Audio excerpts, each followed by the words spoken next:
MNCer, senang sekali malam hari ini saya Lukman El Hakim bisa kembali hadir di MNC Live yang kita lakukan setiap 2 minggu sekali dengan narasumber, para trader dan juga para influencer yang kompeten dalam bidang trading dan juga investasi saham. Dan malam hari ini kita akan berbincang-bincang tentang bagaimana trading saham dengan strategi yang anti bangkrut nih, karena banyak sekali orang-orang yang mengalami kerugian cukup besar di saham karena tidak menggunakan strategi yang jelas ya. Nah, oleh karena itu malam hari ini saya akan mengundang narasumber dari Happy Billionaires Club, salah satu komunitas yang bekerja sama dengan MNC Sekuritas untuk membantu para nasabah mendapatkan edukasi dan juga arahan tentang trading saham dan juga investasi saham yang terbaik. Nanti kita akan berbincang-bincang dengan Om Ferdi Desavio, analis dan juga mentor dari komunitas Happy Billionaire Club. Ya, kita invite sekarang Om Ferdi Desavio untuk bisa join bersama kita ya. Oke. Nah, memang dalam kondisi market yang sedang volatile, apalagi juga naik turunnya harga saham, sangat dipengaruhi oleh sentimen-sentimen global maupun juga sentimen dari emiten sendiri, membuat para trader yang tidak siap ya dengan strategi trading tertentu pasti akan merasakan kesulitan, khususnya penurunan nilai aset yang dimiliki olehnya. Oleh karena itu kita harus punya strategi yang mumpuni ya, supaya jangan sampai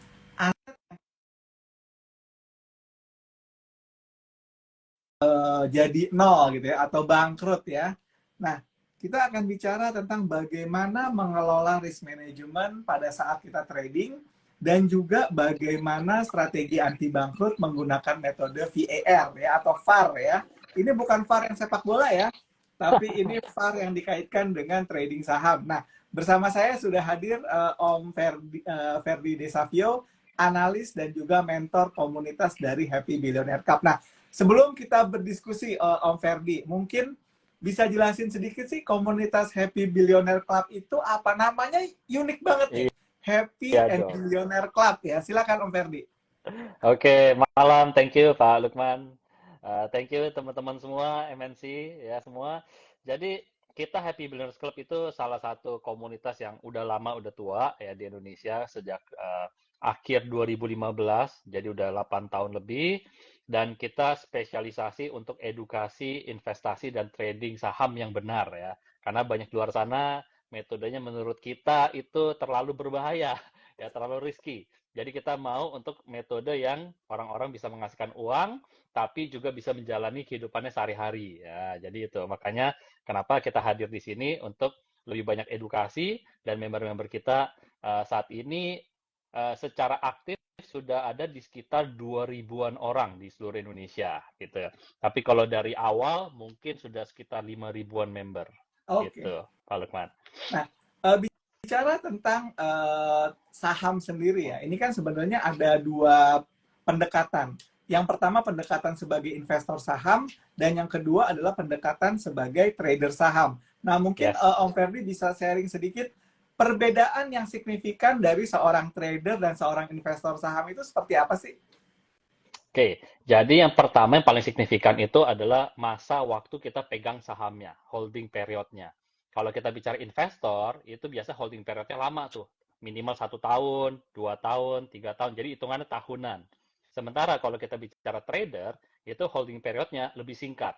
Nah, trading pun ada beberapa metode.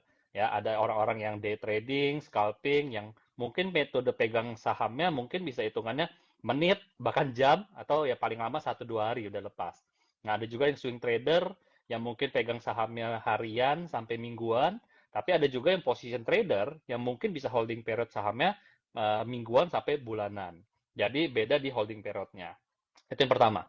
Yang kedua adalah metodenya. Biasanya kalau kita bicara trading saham, lebih banyak orang mikirnya adalah di analisa teknikalnya, melihat pergerakan harga, kapan masuk, kapan keluar. Sementara kalau dari sisi investor, lebih banyak orang melihat dari sisi fundamentalnya. Bisnisnya seperti apa, bagus nggak, profitable atau enggak.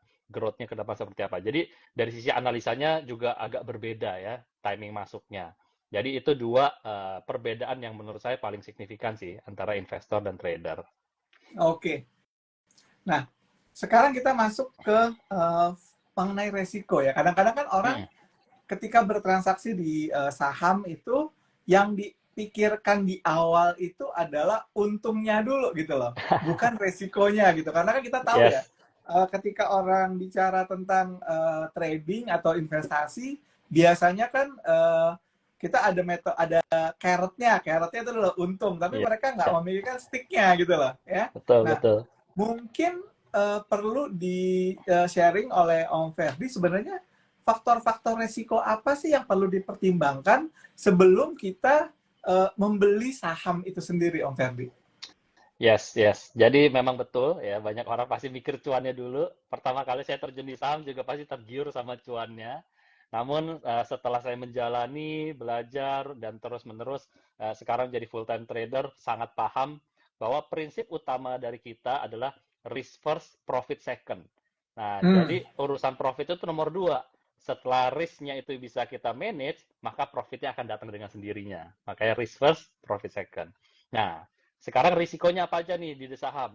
Nah, mungkin sebagian dari teman-teman juga mungkin masih bingung saham itu sebenarnya apa sih kok bisa diperjualbelikan? Ada yang bilang kepemilikan perusahaan. Nah, sehingga sebenarnya kalau kita bicara saham itu kan adalah kepemilikan sebuah perusahaan, sebuah bisnis. Jadi nomor satu kalau kita beli sebuah bisnis, risikonya adalah bisnis itu bisa bangkrut. Nah, ya. Jadi kalau kita punya bisnis yang bangkrut ya artinya uang kita gone, hilang. Ya, itu risiko yang pertama, bisnis bisa bangkrut. Nah, yang kedua adalah bisnis saham ini ya diperjualbelikan di sebuah pasar. Yang di mana pasar ini sangat liquid, banyak orang dengan berbagai macam motivasi membeli dan menjual saham. Nah, oleh karena itu, maka pergerakan harga sahamnya itu sangat volatil, sangat naik dan turunnya drastis. Jadi, risiko kedua adalah Anda bisa belinya kemahalan. Nah, kalau belinya kemahalan, pas harganya turun, risikonya uangnya nyangkut. Kalau nggak nyangkut, cut loss, rugi. Jadi itu dua risikonya.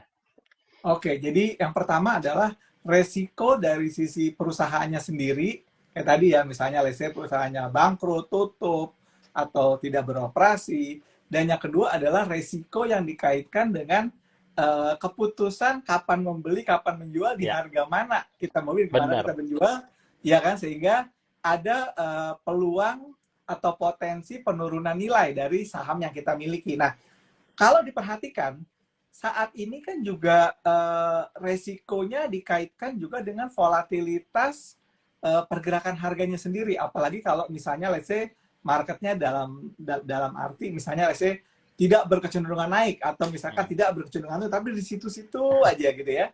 Dan simpangannya juga lumayan lebar misalnya gitu, dari 6.800, 7.000, lalu balik lagi 7.000 ke 8.000, 6.800 lagi, seperti itu. Nah, bagaimana strategi yang ideal ya, yang dapat diterapkan oleh seorang trader ketika terjadi resiko yang secara efektif di market yang lagi volatile seperti itu? Hmm. Jadi kalau kita bicara strategi untuk menghadapi namanya risiko volatile, kita pakai strategi namanya VAR. Nah, tadi Hmm, ya sudah diceritain. Jadi strategi VAR ini namanya value at risk. Jadi nilai yang kita berani risikokan. Nah, jadi itu dulu yang pertama kali kita tentukan sebelum kita membeli sebuah saham. Jadi, kalau misalnya saya mau beli saham ABCD, saya dalam hati, saya sudah harus tahu berapa sih rupiah yang saya ikhlas kalau saya salah. Nah, jadi ketika harganya turun, ada nilai rupiah tertentu yang saya sudah ikhlas. Misalnya 100.000, 1 juta, 10 juta. Nah, itu kan setiap orang beda-beda ya. Nah, jadi itu itunya dulu yang saya ikhlaskan. Nah, biasanya kita pakai berapa persen dari modal gitu. Jadi kita pakai strategi VAR. Nah, dengan ada strategi VAR ini, misalnya saya bilang, oke, okay, kalau saya salah, kalau tiba-tiba risiko pasar tiba-tiba turun, ya saya berani merisikokan 1% dari modal saya, misalnya gitu. Maka ketika harga sahamnya turun dan menyentuh loss kita 1% kita, maka skill dan mindset yang kita harus miliki sebagai seorang trader profesional adalah disiplin cut loss. Karena sudah kita rencanakan, Kalau angka saya sudah minus, misalnya 1% dari modal saya wajib cut loss. Untuk mengamankan apa? Kalau dia turun lebih dalam lagi, kita sudah aman. Ya, uang kita nggak lebih dari 1% loss-nya. Tapi kalau dia nanti mantul lagi, kan banyak yang bilang, coach, kalau saya jual nanti mantul gimana? Ya nggak apa-apa, kan kita trader profesional, setiap hari kita lakukan ini. Kita bisa masuk lagi dengan mudah. Tapi kalau dia turun lagi, uang kita hilang, susah masuknya. Nah, itu yang tadi saya bilang, strategi anti bangkrut. Rugi biasa, tapi kalau udah bangkrut, nggak bisa main lagi kita. Oke. Nah, ini juga menarik. Kalau boleh di-share dulu sebelumnya Om Ferdi. Hmm. Om Ferdi memutuskan untuk jadi professional trader atau full-time trader itu setelah menjalani ini berapa lama ya? Waduh, saya pertama kali masuk pasar modal itu 2009. 2009. Jadi, namun itu belum belum full time ya, Hmm. part time lah, part time ya. Kadang masuk, kadang enggak, kadang masuk, kadang pasif gitu ya. Dan lebih banyak juga investornya tetap jalan, investor tetap rutin. Tapi tradingnya on off on off. Namun saya mulai memutuskan untuk full time itu sejak pandemi kemarin. Oke. Nah, pandemi di rumah aja, bingung mau ngapain, ya udah, oh iya, skill apa yang saya punya ya sambil ngisi waktu ini kosong di rumah aja daripada nganggur. Ah iya, saya punya skill saham. Nah, dari situ sejak pandemi, saya full time trader setiap hari. Bablas, keasikan sampai sekarang. Sebelum memutuskan menjadi full-time trader, kira-kira apa yang dievaluasi? Dalam arti misalnya apa modalnya atau win rate-nya atau profit rate yang udah bisa didapat seperti itu. Dan juga di Yes. samping tadi ya, kebutuhan uang yang mau didapat dari cuan tradingnya berapa banyak gitu. Ya, sebenarnya ketika kita mau mulai trading, jangan mikir cuannya saya mau dapat hidup dari ini berapa banyak dulu. Nah, Hmm. seperti tadi Pak Lukman bilang, adalah yang pertama kali yang harus kita pahami adalah win rate-nya. Itu sangat penting ya. Jadi win rate itu adalah dari misalnya 10 kali saya trading, berapa kali saya benar, ya berapa kali cuan, berapa kali loss. Itu win rate. Nah, dan yang kedua yang penting adalah namanya edge ratio. Nah, Hmm. edge ratio itu adalah ketika saya cuan sama ketika saya rugi itu perbandingannya 1 banding berapa. Nah, kalau misalnya 1 banding 1 itu ya kita untung sama rugi lama-lama kita boncos, lama-lama modal kita berkurang. Jadi edge rasionya kalau bisa 1 banding 2. Jadi dua hal itu yang saya perhatikan, win rate sama edge rasionya. Jadi selama win rate dan edge rasionya bisa konsisten, nah mau dapat cuan lebih banyak gampang, tinggal suntik modal. Yang paling Oke. penting sih itu sih. Oke, jadi mungkin pada kondisi seperti itu adalah kita matengin dulu atau kuatin dulu fundamental kita dalam bertrading, baru setelah kita yakin, kita injek modal lebih banyak, itu akan lebih bagus untuk meningkatkan power dari tradingnya sehingga bisa mengenerate profit juga yang lebih gede. Nah, banyak orang berdebat nih di dunia trading sendiri mengenai pentingnya diversifikasi ya ketika trading. Apakah Hmm. kita harus beli misalnya let's say all in di satu saham atau dipecah-pecah? Ya karena kan ini semacam apa ya? Semacam perdebatan yang nggak akan selesai gitu loh. Mm-mm. Mungkin pada saat modal kita masih sedikit, all in di satu saham itu oke. Tapi ketika modal kita mungkin udah cukup besar gitu ya, kita all in di satu saham bisa jadi nggak bisa bisa beli nggak bisa keluar gitu loh di beberapa saham tertentu. Nah, mengenai hal ini pendekatan apa yang perlu dilakukan oleh oleh seorang trader? Apakah melihat dulu value yang kita kelola berapa atau kita ngelihatnya justru dari seberapa besar value yang bisa kita masukkan dalam sebuah saham? Yes, yes. Jadi kalau dari sisi saya, tentu apakah kita all in atau kita diversifikasi itu kembali kepada profil masing-masing setiap orang dan juga tadi modalnya mungkinnya ada yang modal saya masih kecil coach, hilang hilang semua ya is okay lah, nggak apa-apa ya mungkin ada yang seperti itu ya. Tapi ada orang yang modalnya mungkin gede banget, begitu hilang, waduh bisa jantungnya copot ya.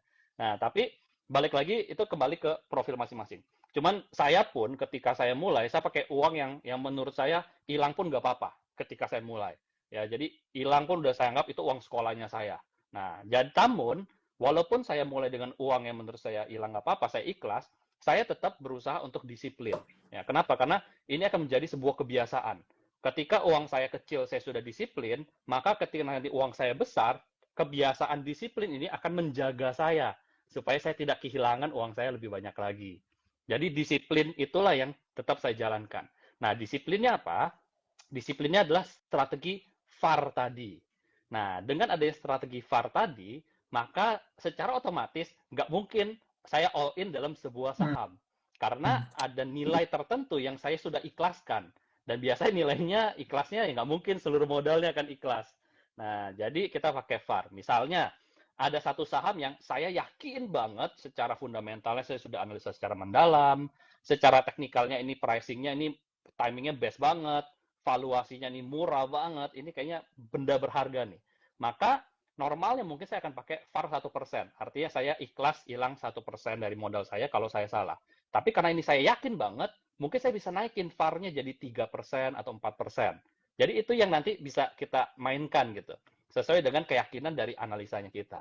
Tapi tetap buat saya jaga disiplin pasti pakai VAR ya. Walaupun uangnya kecil, besar, disiplin kebiasaan itu susah hilang ya. Jadi kalau dari kecil aja kita paksa all in all in all in, nanti ketika uang kita besar kebiasaan all in-nya tuh pengen muncul lagi, dan ketika kita salah hilang. Karena pengalaman kita dari member kita tuh ada yang cerita ke kita bahwa dia baru mulai aktif lagi setelah 5 tahun vakum dari saham. Saya tanya kenapa? Dulu dia bilang, iya, dulu saya aktif banget. Sampai suatu ketika dia kayak lagi rolling on hot streak gitu ya, lagi wah, cuan terus nih, dapat terus nih. Jadi kayak lagi hot nih. Dan satu ketika dia all in. Nah, dia all in, hilang semua modalnya dia. Ya, loss kalau nggak salah 90% sekian gitu. Saya nggak tahu kita cerita sama apa. Nah, dari situ pertama uangnya hilang. Semua cuannya hilang, modalnya hilang. Kedua, secara mental dia breakdown. Ya, secara mental dia breakdown, jadi dia keluar dari saham. Nah, terus saya pikir, kok 5 tahun lama banget, saya tanya ke dia. Dan dia bilang, 5 tahun waktu yang diperlukan untuk saya balikin modal saya lagi, baru saya mulai lagi. Jadi, makanya itu pentingnya untuk disiplin manajemen risiko.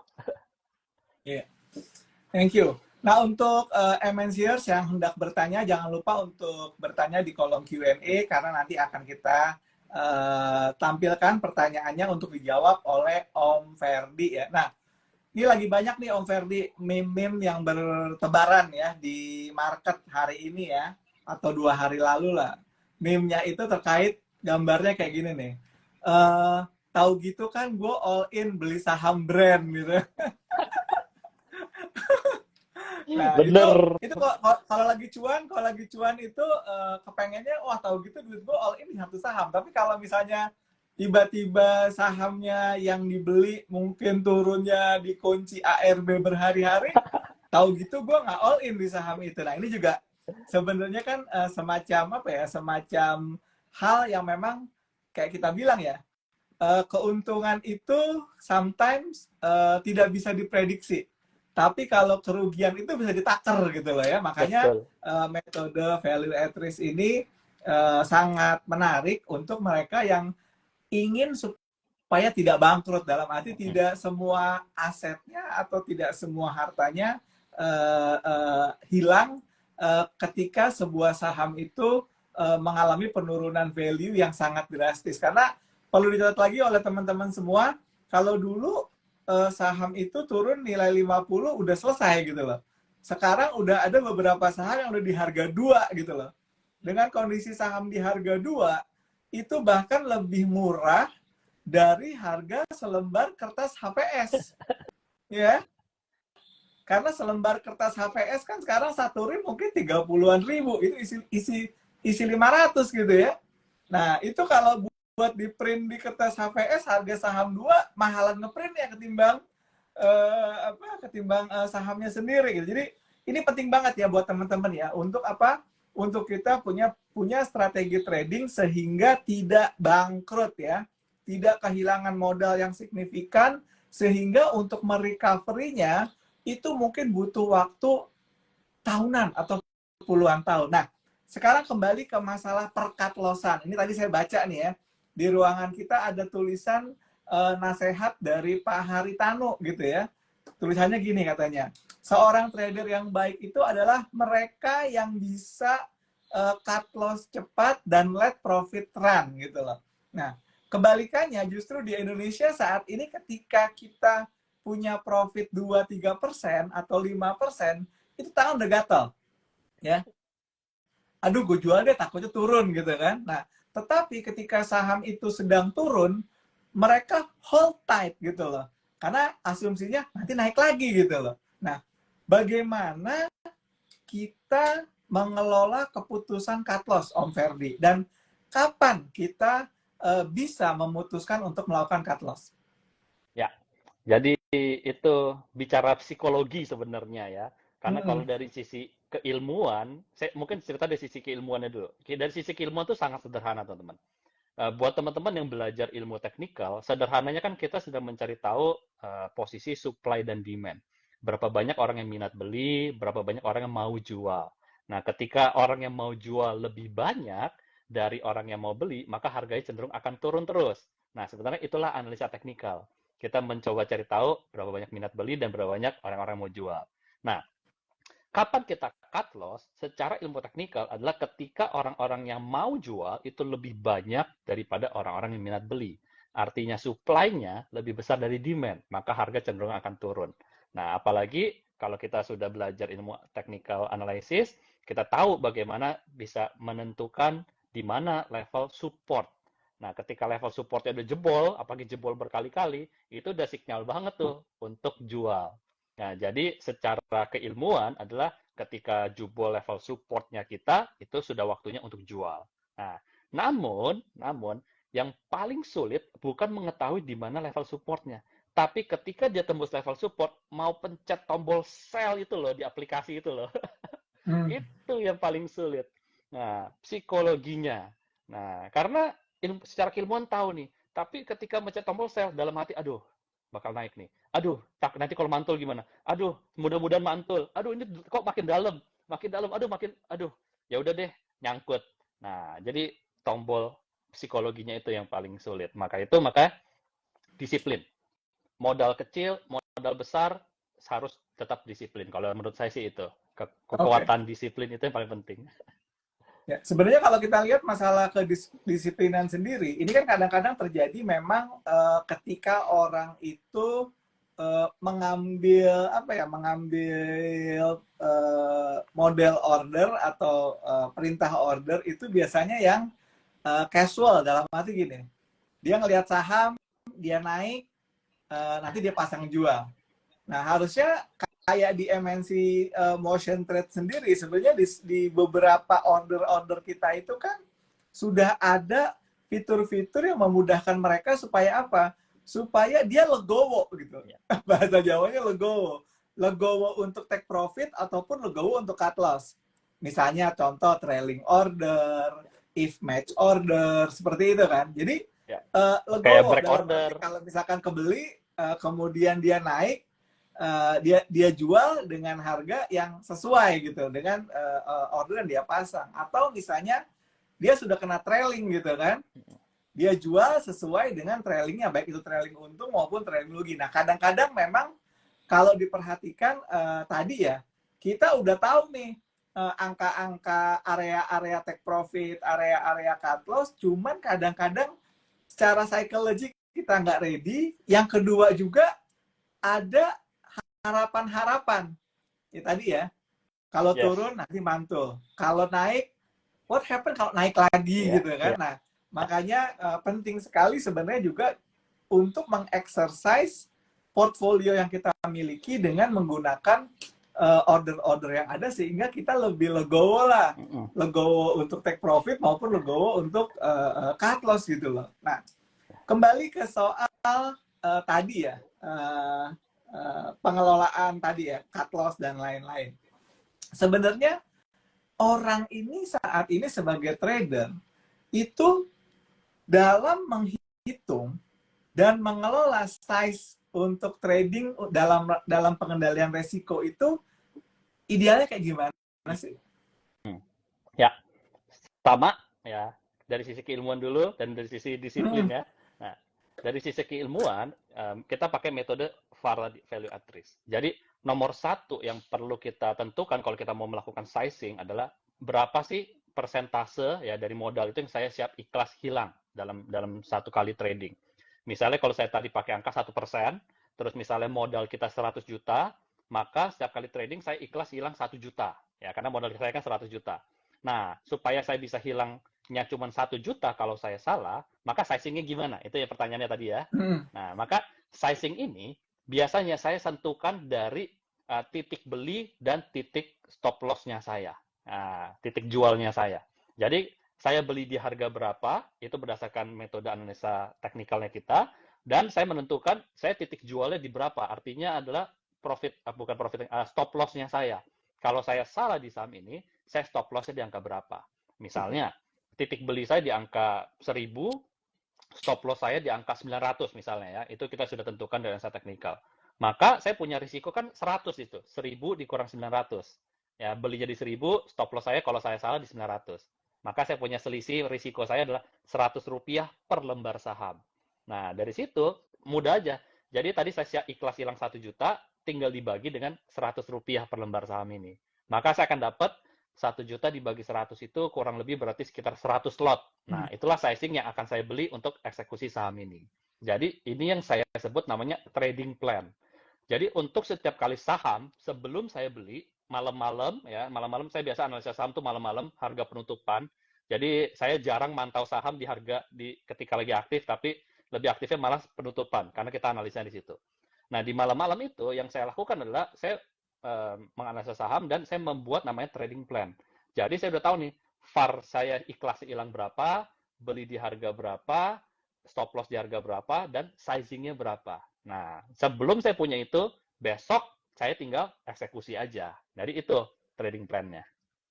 Oke. Nah, ini menarik ya.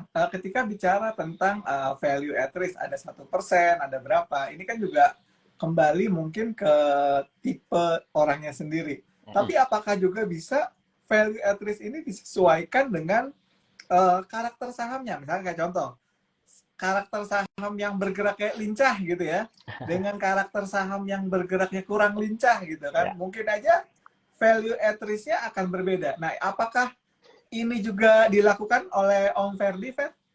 Yes, yes, itu juga saya lakukan ya. Jadi untuk saham-saham yang terlalu lincah ya, saham-saham terlalu lincah, apalagi fundamentalnya juga nggak terlalu bagus-bagus amat ya, itu biasanya saya akan menggunakan VAR yang lebih rendah dibandingkan saham-saham yang fundamentalnya strong, teknikalnya strong. Nah, itu pasti VAR-nya saya berani untuk lebih tinggi. Ya, karena saya tahu ada risiko untuk saham-saham yang terlalu lincah itu, risikonya lebih besar. Nah, sehingga maka VAR-nya saya kecilin gitu. Oke, jadi secara rule of thumb-nya adalah untuk saham-saham yang less volatile gitu ya, itu VAR-nya bisa lebih tinggi, sedangkan kalau saham-saham yang highly volatile itu VAR-nya lebih kecil ya. Ya. Untuk apa? Karena kan juga resikonya juga lebih besar. Nah, indikator apa, Fer, yang biasa dipakai untuk menilai volatilitas pasar sehingga kita bisa membuat keputusan yang tepat untuk minimalisasi resiko tadi? Oke, kalau saya sih sederhana karena bagi saya indikator yang paling penting adalah price action, pergerakan harga gitu. Jadi ya kita lihat candle-nya ya secara tren, ya kita lihat candle secara tren, volatilitasnya, apakah candle-nya kecil-kecil, apakah candle-nya besar-besar. Jadi itu yang paling utama buat saya. Nah, jadi dari situ aja saya udah ketahui nih market ini sedang volatil atau tidak. Nah, turunannya ya untuk tren kan kita bisa lihat pakai menggunakan EMA, Exponential Moving Average, untuk mengetahui trennya. Tapi turunannya adalah yang saya biasa pakai adalah MACD. Nah, di MACD ini kita sebenarnya ada caranya di mana kita tahu saham ini sedang lari atau sedang istirahat. Jadi sahamnya itu cuma dua. Either dia sedang lari atau dia sedang istirahat. Nah, larinya bisa naik, larinya bisa turun. Nah, kayak kita, setiap kali kita lari, pasti capek dong, kita akan istirahat. Lari lagi, capek, istirahat lagi. Saham juga sama. Dia akan lari, istirahat, lari, istirahat, lari, istirahat. Nah, maka kalau saya lihat saham yang sedang lari dan saya tidak sedang agresif maka saya akan agak hindari saham-saham tersebut. Kenapa? Karena saham yang sedang agresif, yang sedang lari, itu seperti kita sedang ngejer bus Metro Mini yang lagi lari gitu, dan kita mau naik. Risiko kita jadi lebih besar. Nah, jadi kita tunggu apa? Tunggu busnya mulai melambat, istirahat, atau lagi ngetem, lagi nunggu penumpang. Itu kita akan naiknya dengan aman. Nah, itu bisa kita gunakan MACD. Nah, jadi untuk tahu volatilitas saham ini sedang lari atau sedang istirahat. Nah, kalau ke saya akan lebih condong masuk ketika sahamnya sedang istirahat. Karena di situ risikonya lebih rendah. Dengan potensi yang lebih tinggi, risiko lebih rendah. Oke, nah ini menarik sekali nih ya. Tapi memang kalau di Jakarta sih udah nggak ada Metro Mini, Iya, Fair sekarang. Sekarang Transjakarta berhentinya hanya iya, di stasiun apa di stasiun-stasiun tertentu, di halte-halte tertentu. Jadi lebih enak gitu. Jadi dalam arti kita nggak usah ngejar busnya gitu loh. iya. Tunggu aja nanti bus lain gitu kan. Iya. Bener. Sama kayak Tunggu saham. tunggu aja busnya kayak saham gitu juga. Jangan ngejar saham yang udah meninggalkan halte gitu loh. Tunggulah saham lain yang akan lewat di halte itu, karena biasanya kan dalam satu halte tuh akan ada 2 atau 4 saham lah yang akan lewat di situ gitu ya. Bener Nah, banget. Bener sekali. oke. Nah, sekarang mengenai tujuan sendiri sih, tujuan dari trading yang realistis dan bagaimana kita mengelola ekspektasi tersebut. Karena kan banyak orang gini ya kalau ditanya ya, bagaimana sih kita mengukur bahwa kita itu udah sukses sebagai trader gitu ya? Banyak yang mengacu kepada yang penting kalau ibarat kata gini, banyak orang yang bilang katanya kalau IHSG-nya naik, kita cuan, itu lumrah. IHSG-nya turun, kita cuan, kita pintar. Ya kan? Yap. IHSG-nya turun, kita turun, wajar. Yang masalah kalau IHSG-nya hijau, saham kita merah. Artinya apa? Kita nggak sama dengan market yang lain gitu kan. Nah, bagaimana nih mengelola ekspektasi tadi dan juga mengelola tujuan tadi supaya apa? Supaya kita itu ya punya benchmark yang clear lah. Karena kan kalau misalkan saya orang baru di market, terus ngelihat Om Ferdi dari tahun 2009 atau misalnya dari orang yang tahun 2008, ups and downs-nya orang itu kita nggak tahu. Kita taunya ketika orang itu udah sukses, gitu kan. Tapi perjuangan dia untuk jadi sukses mungkin lebih parah ketimbang perjuangan orang baru ini, orang saya gitu, seperti itu. Nah, ini gimana, Fer, mengelola ekspektasi dan juga menetapkan tujuan? Yes, yes, yes. Jadi ya pasti ada ketika masuk saham ada ekspektasi tinggi ya untuk dapat cuan besar ya di saham ya. Karena kan ketika kita masuk ke market yang bikin kita tergiurkan adalah melihat orang-orang yang wah sahamnya dalam 3 hari naik 150%. Sayang kan. Jadi itu adalah ekspektasi yang sangat lumrah orang-orang di luar sana. Pengen kaya cepat, pengen dapat uang cepat. Namun kita sebagai seorang profesional trader di sini, kita menganggap bahwa ini adalah gaya hidupnya kita. Ini adalah sesuatu yang kita jalankan sehari-hari. Sehingga kita di sini tidak sprint. Kita di sini adalah maraton. Ya, jadi apakah di saham bisa kasih kita kenaikan 100%, 200%? Sangat mungkin, sangat possible. Tapi kenaikan yang 100-200% dalam beberapa hari, seperti yang di meme itu bonus. Ya, jadi kalau itu dijadikan ekspektasi yang standar, itu salah banget. Itu malah hati-hati itu. Itu mindset yang kurang tepat. Tapi kalau kita ekspektasi dalam 3 tahun sahamnya naik dari 100%, itu sangat-sangat possible. Apalagi saham-saham yang bagus. Dalam setahun naik 100% juga sangat possible. Saya tahun ini ada 2 saham yang hampir 100% dapatnya hanya dalam hitungan beberapa bulan ya. Boleh sebut emiten nggak usah ya. Boleh dong, boleh dong, boleh dong. Boleh ya, salah duanya dari auto dan DRMA itu saya cuan lumayan besar tuh. DRMA saya dapat 90% dalam waktu 4 bulan. DRMA auto 90% dalam waktu 4 bulan. DRMA juga kurang lebih 80% ya. Namun balik lagi, disiplin tadi sangat penting. Kayak mungkin kalau sambil contoh yang baru saya cerita kayak DRMA. Seharusnya kalau saya tidak disiplin, kalau saya bandel, DRMA itu saya dapat 300% dalam waktu 1 tahun. Ya, tapi karena saya disiplin, di satu titik harganya turun menyentuh level proteksi saya. Saya apa? Sesuai disiplin saya jual, profit taking. Ya, untungnya sekitar berapa puluhan persen lah gitu ya. Nah, saya jual profit taking. Tapi setelah itu sahamnya terbang lagi. Nah, nyesel dong. Tapi nggak bisa, itu disiplinnya kita, itu harus kita lakukan. Nah, namun karena kita seorang trader, kita ini sehari-hari, kita jalankan ini sehari-harinya kita, apa yang kita lakukan? Kita bisa masuk lagi. Nah, dari situlah saya dapat another 80-an persennya, gitu. Jadi bisa masuk lagi. Nah, dari sini pelajarannya adalah disiplin. Disiplin itu yang sangat-sangat penting. Jadi, kalau kita menyesuaikan ekspektasi, berapa persen sih profit yang bisa saya dapatkan, kembali itu tergantung pasar. Ya, kembali tergantung pasar.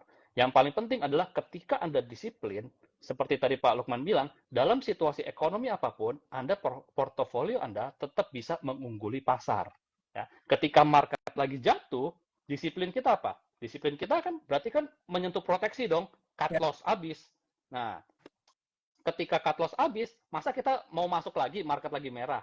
Nah, kita mancing aja dulu, main game, jalan-jalan, ya vacation, trip, nggak usah main di pasar, gitu kan, marketnya lagi turun. Nah, percayalah ketika Anda istirahat di masa market sedang itu, saya sudah melaluinya, Anda akan lebih outperform daripada IHSG-nya Anda. Kenapa? Karena nanti ketika IHSG udah di bottom dan mulai balik lagi, Anda baru masuk dengan peluru yang segar.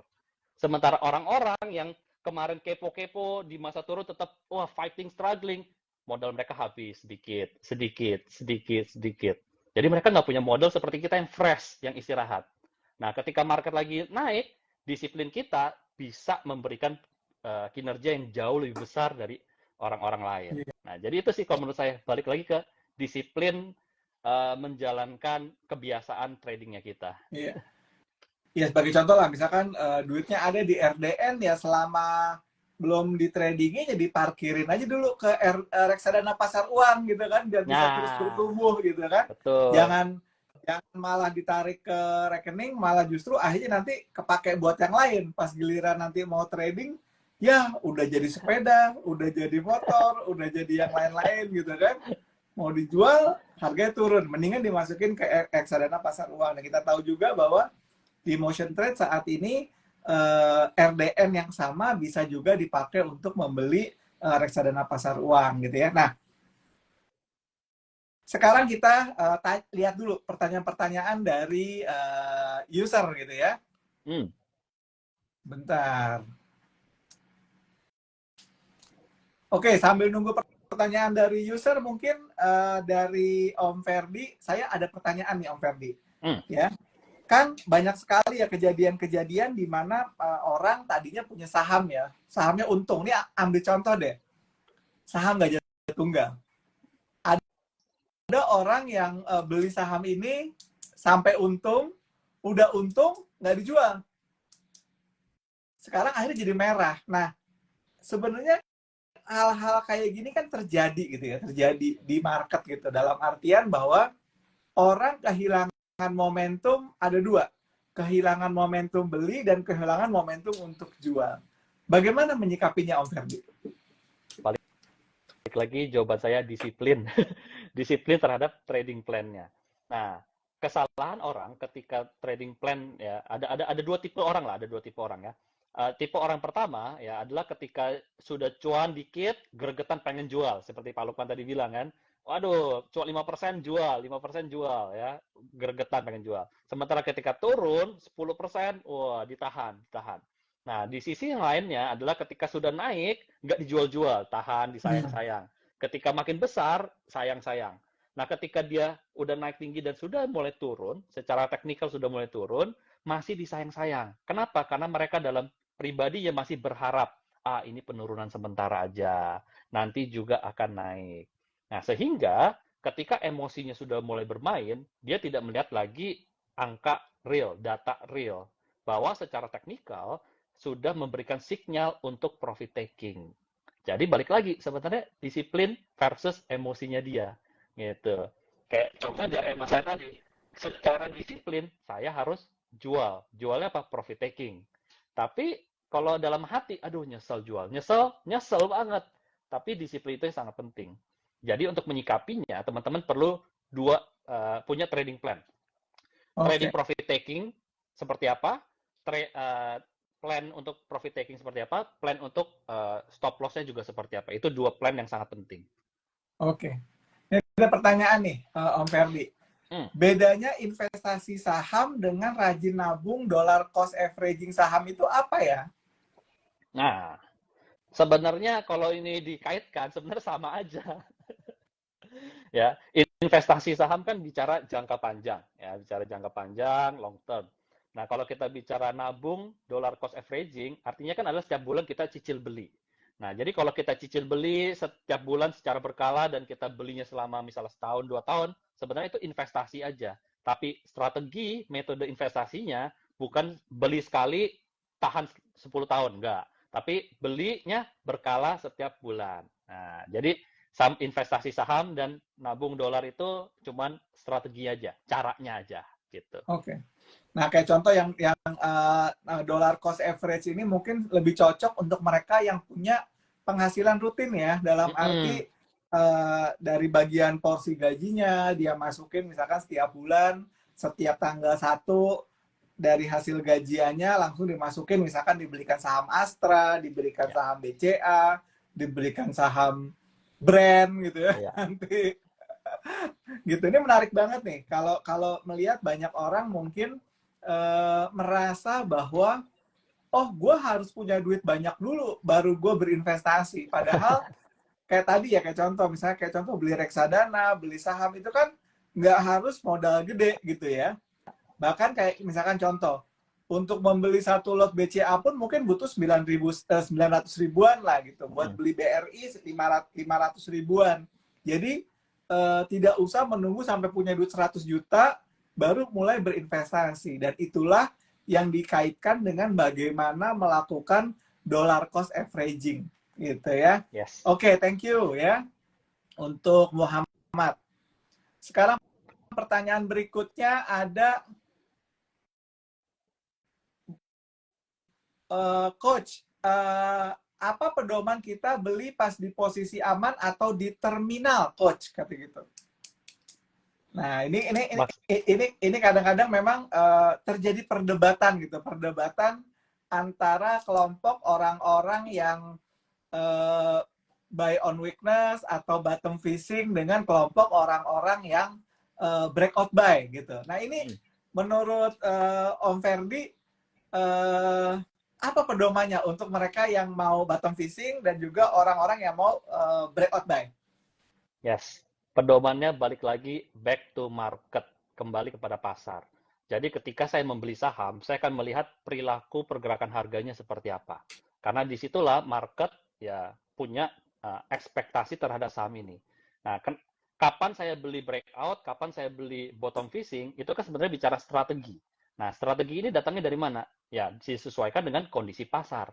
Jadi kalau saham ini memberikan sinyal bahwa oh saham ini tuh bakal breakout, maka saya akan belinya breakout. Tapi kalau saya melihat sinyal, oh saham ini tuh sedang sideways, saham ini tuh sedang tidur, sedang tektokan aja di situ, maka saya akan lebih prefer bottom fishing. Gitu. Saya akan prefer untuk main strategi swing misalnya seperti itu. Jadi balik lagi, kalau saya, prioritas saya balik lihat ke sahamnya dulu. Perilaku harga sahamnya tuh cocoknya pakai strategi apa gitu. Baru saya tentuin strateginya ini. Makanya kita sebagai trader harus punya beberapa strategi. Jadi kalau kita ngeliat satu saham, kita tahu nih, oh strategi ini cocoknya pakai momentum nih. Nah, oke, saya akan pakai strategi momentum. Nah, karena strategi momentum nanti metode masuknya dan jualnya beda lagi dengan metode swing. Nah, jadi itu. Lihat tahu dulu pergerakan harganya, baru saya tentukan strateginya pakai apa. Oke, thank you, Om Ferdi. Berikutnya ada pertanyaan lain. Eh,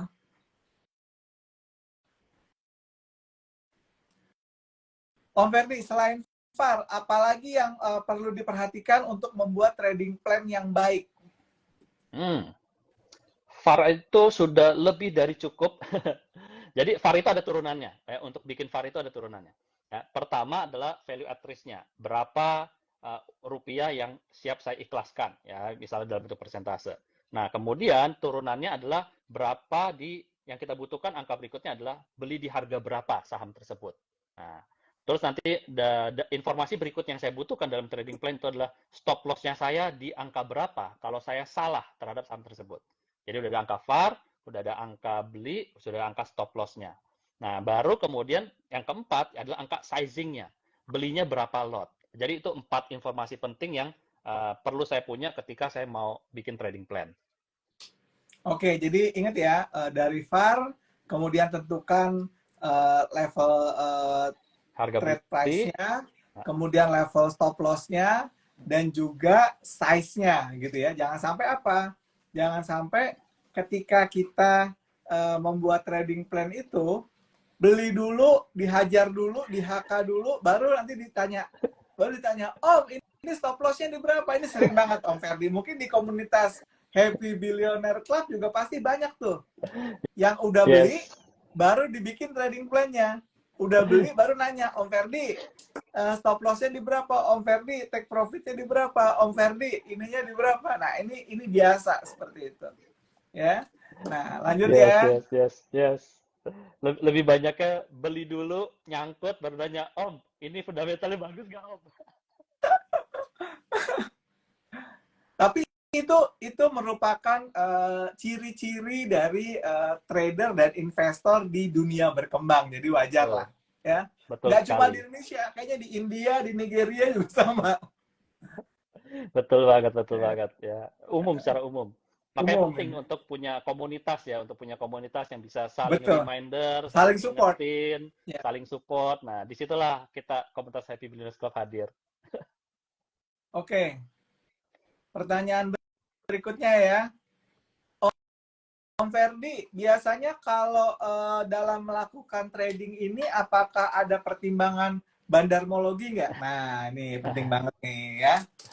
Biasanya ngelihat bandarmologinya juga nggak Om Ferdi? Karena kan juga kayak di, ya dulu ya orang kan melihat dari sisi, apa ya, dari sisi siapa yang mengakumulasi, siapa yang mendistribusi, broker asing, broker domestik ya. Nah, sekarang kan informasi tersebut udah ditutup ya pada saat Ya, trading berjalan, kecuali di akhir hari. Nah, apakah nanti di ujung hari juga masih mempertimbangkan bandarmologinya juga nggak, Om Ferdi? Ini pertanyaan dari Tony Cahyono. yes, yes. Karena saya mulai di pasar modal sudah cukup lama, dimulai dari tidak zaman dulu tidak ada istilah bandarmologi. Betul. Ya.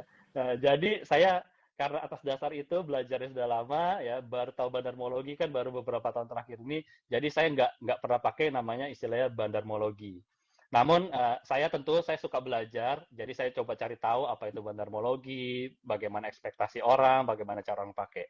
Nah, namun di situ saya simpulkan kesamaan yang saya lakukan dengan yang dilakukan oleh bandarmologi adalah buat saya yang penting adalah dari sisi volumenya, volume perdagangannya. Nah, karena kalau istilah bandarmologi kan istilah ada bandar yang sedang ngumpulin beli. Nah, kalau bandar ngumpulin beli itu kan biasanya dalam jumlahnya besar karena mereka nggak bisa beli sekali. Kalau mereka beli sekali langsung harganya stuck tuh, nggak gerak ya. Langsung karena nggak cukup likuiditasnya. Jadi volume besar ini selama beberapa hari. Nah, dari saya nggak melihat bandarmologinya, tapi saya melihat volumenya. Hmm. Ketika ada sebuah saham yang naik, candle-nya naik, dan diikuti dengan volumenya juga naik, nah bagi saya itu salah satu indikator buat saya saham ini menarik. Kenapa? Karena demand-nya jadi besar, volumenya jadi besar. Nah, jadi saya menggunakan volume itu untuk mengkonfirmasi pergerakan harga yang terjadi. Gitu. Kalau Om Ferdi di motion trade suka ngeliatin itu nggak, Om Ferdi? Trader view yang untuk apa namanya, BOSB, berapa yang di HK, berapa yang di HQ, power buy sell. Uh, saya tahu ada fitur itu, tapi nggak pernah dipakai. Oke. Nah, saya pakainya ya di TradingView ya itu volume barnya ya, volume barnya sama Hmm. EMA volumenya. Itu salah satu indikator penting buat saya untuk tahu Oke. saham ini di market sedang rame atau lagi lesu. Oke. Lanjut ya. Nah, ini kalau ada yang nanya tentang saham per saham, mau dijawab nggak Om Ferdi? Sebagai contoh, ada yang nanya tentang bagaimana pendapat tentang UNTR, kita yang umum-umum aja ya. Bagaimana UNTR, ASI, dan MTEK, Mas? Ini dia Wah, ini pertanyaan dari kalau Bintang. kalau dijawab satu-satu ini nanti muncul tinggal bahas ini doang nih, jadi bahas saham Nah, doang nih. nah, mungkin Jadi bahas, mungkin kita bicara tentang sebenarnya ketika kita melihat sebuah saham ya, kalau ini kalau nanya pendapat ya, mm-mm. apa faktor-faktor yang perlu diperhatikan, misalnya sentimennya, kemudian trennya, kemudian apanya seperti itu. Mungkin itu bisa dirangkum jadi sebuah apa ya, sebuah cara sehingga Ya, kalau ada orang bertanya mohon pendapat tentang mm-mm. sebuah saham, mereka bisa nge-refer cek ini, cek ini, cek Mm. ini maupun cek ini. Silakan Om Ferdi. Oke, cakep. Nah, ini saya lebih suka nih, karena teman-teman jadi belajar ilmunya ya, metodenya. Daripada nanya emiten satu-satu, bagaimana cara analisanya, itu yang lebih tepat Betul. ya. Oke, jadi pertama kali, biasanya yang saya lakukan adalah, kita sebagai seorang trader, tentu kita selalu baca berita setiap hari. Nah, secara rutin saya selalu baca berita. Baca koran, nonton TV, apa yang terjadi di Indonesia, apa yang terjadi di luar negeri. Nah, itu tuh sangat penting. Kenapa? Karena saya mau mengetahui kondisi sentimen saat ini, itu sektor mana yang lagi bagus, sektor mana yang lagi hot. Nah, kita sebutnya analisa sentimen. Nah, kita di HBC, kita menggunakan 3 analisa. Analisa fundamental, analisa teknikal, dan analisa sentimen. Nah, jadi yang pertama kali saya lakukan adalah saya cek sentimennya. Sektor mana nih yang lagi hot? Kayak waktu itu, kemarin kenapa saya bisa dapat auto, DRMA? Karena saya tahu saat itu sentimen yang lagi hot adalah sentimen yang berhubungan dengan electric Otomotif. vehicle, otomotif, kendaraan listrik. Wah, ini lagi bagus nih, sentimennya positif, banyak uang mengalir ke sektor tersebut, volumenya kenceng-kenceng. Nah, jadi saya dapat nih. Nah, langkah kedua berikutnya yang saya lakukan adalah analisa fundamental. Nah, jadi banyak orang bilang trader ngapain fundamental, nggak penting. Tunggu dulu. Perusahaan saham adalah perusahaan. Jadi ketika saya beli saham, saya beli bisnis. Nah, bisnis itu apa sih? Bisnis itu kan adalah aset produktif yang menghasilkan duit, yang menghasilkan laba bersihnya, semakin pertumbuhannya, maka bisnis ini akan semakin menarik. Kalau bisnis semakin menarik, makin banyak lagi orang yang mau beli sahamnya. Nah, kalau makin banyak orang beli sahamnya, harga sahamnya bakal naik terus, demand naik terus. Nah, itulah analisa fundamental. Jadi saya mau tahu nih, perusahaan ini laba bersihnya bagus nggak? Growth ke depannya bagus nggak? Nah, layak untuk dibeli nggak? Jadi saya kumpulin beberapa perusahaan-perusahaan yang di sektor otomotif pada saat itu, yang menurut saya fundamental bagus-bagus. Nah, itu analisa kedua. Nah, analisa ketiga, analisa teknikal. Baru kita lihat belinya di harga berapa, stop loss-nya di harga berapa, harga sahamnya trennya lagi naik atau trennya lagi turun. Terus yang tadi itu volumenya besar-besar, artinya marketnya lagi rame atau volumenya kecil-kecil, marketnya lagi sepi. Nah, yang kita mau secara teknikal adalah saham-saham yang tren lagi naik, volumenya besar-besar, artinya marketnya lagi rame. Jadi itu sih, sentimen, fundamental, teknikal. Nah, itu biasa kita lakukan di HBC. Oke. Jadi teman-teman ingat ya, sentimen, fundamental, teknikal, karena kita tahu bahwa kalau kita mengacu dari market global sendiri, memang pergerakan harganya juga sangat dipengaruhi oleh Hmm? sentimen. Misalkan contoh, Hmm. saham Disney ketika ada strike dia turun. Benar, benar. Saham Oxy pada saat harga minyak naik dia naik. Chevron pada saat minyak naik dia naik. Jadi memang ini penting. Yang kedua adalah fundamental. Kenapa fundamental penting? Kenapa ada yang bilang bahwa fundamental itu untuk trading nggak diperlukan? Karena kita harus percaya ya bahwa nanti ketika marketnya udah mulai mature ya, di Indonesia kan marketnya masih belum terlalu mature ya, Mm-mm. harga akan mengikuti fundamental gitu, Ya, mengikuti valuasinya gitu loh. Kalau misalnya valuasinya udah kemahalan, biasanya juga cenderung untuk turun. Kalau harga sahamnya valuasinya udah cukup murah, cenderung untuk naik. Nah, mm-mm. memang sekarang belum seperti itu ya. Kalau Ya, sekarang di market yang seperti ini, di mana marketnya juga masih terus berkembang gitu ya, kadang harga nggak menyesuaikan fundamental. Saham rugi naiknya kenceng, saham untung turunnya kenceng gitu kan. Nah benar, ini tapi kita benar. harus optimis lah bahwa Indonesia akan jadi market yang lebih maju. Oke Om Amin. Ferdi, sebelum kita akhiri mungkin ada hal-hal yang mau disampaikan mengenai komunitas dari HBC dan bagaimana untuk cara joinnya dan lain-lain. Silakan. Yes, yes. Jadi balik lagi buat saya, yang namanya ilmu trading di saham maupun investasi saham itu sebenarnya sederhana, teman-teman. Ilmunya sudah ada di luar sana, di mana-mana. Nggak ada rahasia, nggak ada magic, formula magic, nggak ada. Semua itu sebenarnya ilmu trading saham itu standar. Ya, jadi dari sisi ilmu standar dan bisa dipelajari. Namun yang paling sulit adalah ketika Anda eksekusinya, Anda harus berlawanan dengan emosinya Anda. Nah, makanya itu tadi saya bilang yang paling penting adalah disiplin. Disiplin ketik buy ketika kita memang harus beli, trading plan kita bilang harus beli, dan disiplin klik sell ketika secara trading plan kita memang harus stop loss, harus cut loss. Disiplin itu yang paling penting. Nah, oleh karena itu makanya untuk menjaga disiplin, emosi, kebiasaan baik sebagai seorang trader profesional, maka kita butuh komunitas. Nah, kita Happy Billionaires Club adalah komunitas yang provide itu buat teman-teman. Cara gabungnya gampang banget, yaitu ikuti Instagramnya kita. Nah, gampang kan? Ikuti Instagramnya kita. Di situ kita punya channel, kita punya IG channel, ya teman-teman masuk ke dalam IG channelnya. Nanti dalam IG channel itu kita bisa berinteraksi. Saya akan banyak kasih ilmu, informasi dengan para coach yang lain, dan sesama member kita bisa saling reply untuk kasih support dan komunikasi di situ. Jadi follow Instagram HBC, Happy Billionaires Club, dan kemudian masuk ke dalam IG channelnya, ya Happy Billionaires Club. Begitu aja. Oke, thank you Om Ferdi. Jadi kalau boleh kita rangkum, memang dunia pasar modal atau dunia saham ini dunia yang menarik sekali ya, karena potensi keuntungannya cukup besar, tapi juga potensi ruginya juga ada. Kita harus bisa membalance antara ekspektasi kita terhadap untung dengan menjaga limit dari kerugian yang bisa kita kelola. Karena dulu saya juga pernah bilang, kalau untung itu serahin sama Tuhan, ya. Tapi kalau rugi dikelola sendiri gitu loh. Jangan sampai ketika rugi gitu ya, ketika rugi kita banyak doa sama Tuhan, ya Tuhan, kapan saham saya naik ya Tuhan gitu kan. Tapi ketika kita lagi untung gitu, kita nggak inget Tuhan gitu loh. Ini kan karena gue pintar, ini kan karena gue punya trading plan yang bagus. Nah, ini harus dikelola dengan benar. Makanya salah satu metode yang tadi dipakai oleh Om Ferdi dari komunitas Happy Billionaire Club adalah VAR, ya, value at risk, di mana kita menentukan resiko dari modal yang bisa kita kelola dengan baik. Kemudian kita tentukan trading plan-nya, di situ akan ada berapa kita beli, di harga berapa kita beli, di harga berapa kita harus cut loss, dan size-nya berapa menyesuaikan dengan VAR-nya tadi, ya. Dan ketika kita melihat sebuah saham pun, kita perlu melihat 3 sisi. Tidak hanya melihat analisa teknikal, tapi perlu ada dilengkapi dengan sentimennya seperti apa. Apakah saham ini kena sentimen baik atau kena sentimen buruk, ya.